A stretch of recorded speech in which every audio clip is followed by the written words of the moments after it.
السلام عليكم ورحمة الله وبركاته. اللهم صل وسلم وبارك على سيدنا محمد وعلى آله وصحبه وسلم. ازيكم عاملين ايه؟ يا رب تكونوا بخير. النهارده جايبه لكم بقى الكبسة السعودي او المندي، اللي هو الرز البسمتي. انا عاملاه باللحمة الضاني، وكنت عاملة فيديو بأول القناة، يعني فيديو قديم، رز بسمتي بالفراخ، وكان طعمها برضو ما شاء الله تحفة. ولو حابين ان انتوا تجربوها باللحمة الضاني او بأي لحمة من اللحوم، بقري أو جاموسي، مفيش أي مشاكل، كلها طعم واحد. وطعمه طبعا بيختلف من الفراخ أو اللحوم التانية أو الضاني. فإن شاء الله ينال إعجابكم. ولو عجبكم الفيديو بقى متنسوش تدوسوا لايك. أنا هنا كنت عملت الحلة وكانت استوت وكنت بقلبها معاكم بالشكل ده. خلاص كانت على التقديم، وكان ما شاء الله طعمها جميل جدا، ووصفة جميلة جدا وكلها بحلة واحدة. ولو حبيتوا تجربوا الوصفة ديك إن شاء الله هتنال إعجابكم. مقاديرها بسيطة جدا وبحلة واحدة، وحتى الوصفة والطريقة سهلة جدا. لو أول مرة تعمليها أو أول مرة تجربيها، مش هتبطلي تعمليها من حلاوتها. وهي ما شاء الله جميلة جدا. أنا هنا كنت مجهزة المكونات معايا هنا: ليمونة مجففة، ومعلقة فابريكا، ومعلقة قرفة، وتوم باودر، وفلفل أسمر، وزنجبيل، وملح، وشطة، وكمون. وهنا جوز الطيب بس أنا منعماه، وده بصل بودر، وهنا كزبرة. طبعا أنا جمعتها لكم بطبق واحد عشان ما يبقاش فيه لخبطة. وهنا معايا خلطة الرز البسمتي بتيجي من عند العطار جاهزة، اللي هي بالكركم وورق لوري والزبدة، وعندي اللحمة الضاني. طبعا الرز كنت يعني حطاه بالمية قبلها ب10 دقايق علشان ما ياخدش وقت يعني بالسوا. هنا ما شاء الله كانت اللحمة اهي معايا. دي لحمة خرفان يا جماعة. لو حابين ان انتوا تعملوها بأي لحمة تانية مفيش أي مشاكل، بس أنا حبيت أجربها بالضاني بيبقى طعمها أجمل. وهنا كان لحمة خرفان. كان طعمها ما شاء الله جميل جدا. ولو حابين انتوا تجربوها بالطريقة دي ان شاء الله هتكون سهلة معاكم، وبنفس الوقت هتديكوا نتيجة كويسة. هنا كان معايا بقى المكونات، وكنت هبدأ بقى ان انا اعمل الاكل. هي في حلة واحدة يعني، مفيش اسهل من كده. ومش لازم أن يبقى حلة ضغط. انا كان ممكن اعملها في حلة الضغط لو كمية اكبر من كده. انا هعمل نص كيلو رز مش كيلو، لان معروف عن الرز البسمتي ان هو بيتضاعف. فطبعا لو نص كيلو اكنك بتعملي كيلو رز من اللي هو العادي. فانا هعمل نص كيلو، هاي ان شاء الله يعمل كمية كويسة. وطبعا الرز البسمتي بياخد كمية المية اكتر من الرز البلدي او الرز العادي. هنا بقيت هسيح الزبدة زي ما انتم شايفين. طبعا انا حبيت ان انا اعملها بالزبدة، لو عندكم سمنة مفيش اي مشاكل.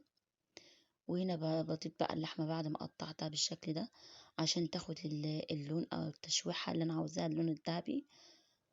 طبعا في ناس بتعملها بالبصل، فانا ما حبيتش ان انا احط عليها بصل، فبدلت البصل اللي هو العادي بالبصل البودر، وبنفس الوقت برضو توم باودر. فمكوناتها الأساسية هي التوابل، هي اللي بتخلي طعمها أحسن. وبنفس الوقت إن هي بتشرب من الدسم اللي هو بينزل من اللحمة أو من الفراخ أو من اللحوم عامة. فده بيدي للرز طعم برضو أحسن. طبعا أنا هنا كان عندي ليا من بتاعت خروف، يعني بتاع العيد الكبير. فأنا كنت حاطاها يعني في التلاجة باخد منها بالطلب. فطبعا لو مش متوفرة عندكم مفيش أي مشاكل، بس أنا حبيت إن أنا في الآخر أحط لها معلقة من اللي هي عشان تعزز طعم اللحمة الضاني بالرز. فكان طعمها ما شاء الله تحفة.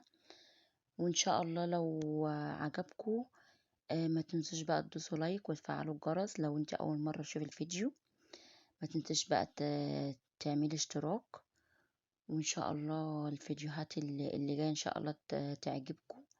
ولو عندكم حاجة أو أي مناسبة ممكن إن انتوا تعملي اللي هي الأكل ديت، بتبقى أكلة مميزة جدا وجميلة جدا.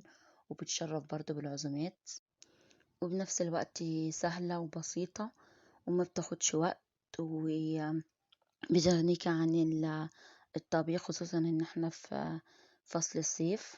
فالأكلة دي بتبقى جميلة جدا حتى لو عملتها يوم في الأسبوع. هنا بقى بعد ما بدأت إن هي اللحمة تتشوح معايا، فحطيت لها التوابل اللي أنا كنت قايلة عليها. طبعا أنا حطيت هنا معلقة بابريكا ومعلقة شطة ومعلقة فلفل أسمر، فما حبيتش إن أنا أكتر أكتر عشان ما تبقاش حراقة. هنا الفابريكا بيديها طعم اللي هو إيه، تدي طعم اللي هي المسكرة شوية، يعني إيه بتخلي الحاجة مسكرة.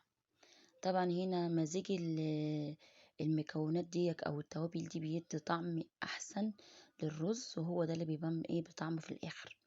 هنا طبعا الخلطة الكركم دي خلطة الرز البسمتي. بتروح عند العطار بدل ما تجيب الكركم بس تبقى لون بس، لا هو بتقولي له انا عاوزة خلطة الرز البسمتي او خلطة الكبسة، بيديكي الكمية اللي انت عاوزاها حسب ما انت عاوزة، وهي اللي بتدي لون وطعم برضو وريحة للرز البسمتي، بيبقى أحسن من الكركم بس. هنا كانت خلاص بقى شوحت بقى اللحمة بالزبدة والكلام ده، وبدأت إن هي تاخد اللون الذهبي. وهنا بقى جبت معلقة اللي هي ما شاء الله، أنا عايزة أقول لكم أحسن من الزبدة البلدي، يعني بجد جميلة جدا. بحب أعملها على البامية، بحب أعمل منها الرز لو مش متوفر عندي السمنة، يعني الصراحة بتوفر معايا بعض الأوقات وطعمها بيبقى جميل جدا. طبعا عندي هنا الرز بعد ما كنت نقعيه قبلها ب10 دقايق أو بربع ساعة. صفيته بالمصفى، وخدت المقدار أو الطبق اللي أنا كنت حاطاه فيه بالشكل دوت. طبعا حطيت معيار المية بتاعه على ال0.5 كيلو رز. حطيت او مثلا الطبق حطيت منه طبقين ونص، بحيث ان انا محتاجش مية تاني، خصوصا ان يبقى اللحمة لو شربت من المية او الرز يبقى قعده مظبوط. طبعا الرز البسمتي غير الرز العادي. الرز البسمتي الكيلو عليه 3 كيلو مية، يعني ده والله ده كان عن تجربة. اللي أنا عرفته 3 كيلو مية. فأنا هنا حطيت مقدار اللي أنا بعمل بيه. أنا عملت مثلا 0.5 كيلو رز، فحطيت عليه كيلو ونص مية. يعني مثلا لو عملت طبق رز بسمتي بتحطي عليه طبقين ونص من الطبق، يعني بيبقى الديب مرة ونص أو مرتين ونص. طبعا ده غير خلاف الرز البلدي. الرز البلدي طبعا اللي هو ال0.5 كيلو عليه كيلو إلا ربع مية. الكيلو الرز البلدي عليه كيلو ونص مية. فعشان تبقي ماشية بس ايه اللي اوقات، يعني انا كنت في الاول لما كنت بعمل الرز كان بيطلع معايا معجن او مش مفلفل او ني او محتاج مثلا اعدي تاني. فانا لما حفظت الطريقة دي حسيت ان انا ايه بقيت يعني لو عملت طبق رز حسب المقدار اللي عندي، لو طبق رز من اللي هو البلدي بعمل عليه طبق ونص مية. لو عملت مثلا طبق من البسمتي بعمل عليه 2.5 مية. فاهمني؟ يعني هي دي كانت الطريقة دي انا حفظتها. وهنا كان الرز ما شاء الله معايا كان استوى بالشكل دوت، وببدأ بقى ان انا ايه اقدمه. طبعا عايزة بقى ايه، حابة ان انتي تقدميه بطبق عادي، حابة ان انتي تقدميه ان انتي تقلبيه على صينية كده وكده حسب ما انتي عاوزة. هنا كان ما شاء الله الرز اهو استوى معايا. وطبعا اول ما تسقي الرز اهم حاجة السوى، تكوني قبل ما يعني اول ما يتشرب بتكوني موطية النار على الاخر، يعني بتهدله النار خالص وتسيبيه بقى براحته ايه يتشرب ويستوي براحته علشان يطلع معاكي كويس، وبنفس الوقت ما يشطش قبل بالحلة اللي انت عاملاها او ما يبص منك. هنا بقى كنت بدأت ان انا اغرفه بالشكل دوت، وكان ما شاء الله طعمه جميل وريحته برضو ما شاء الله كانت جميلة.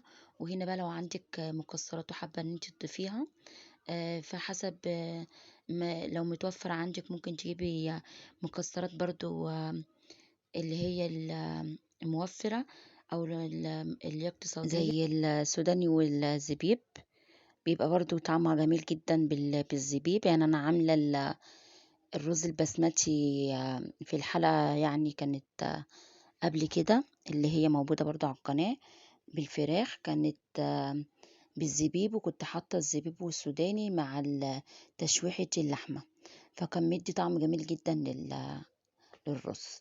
وأتمنى إن الفيديو ده يعجبكم وينال إعجابكم، وما تنسوش بقى المتابعة والاشتراك وتفعيل الجرس، والسلام عليكم ورحمة الله.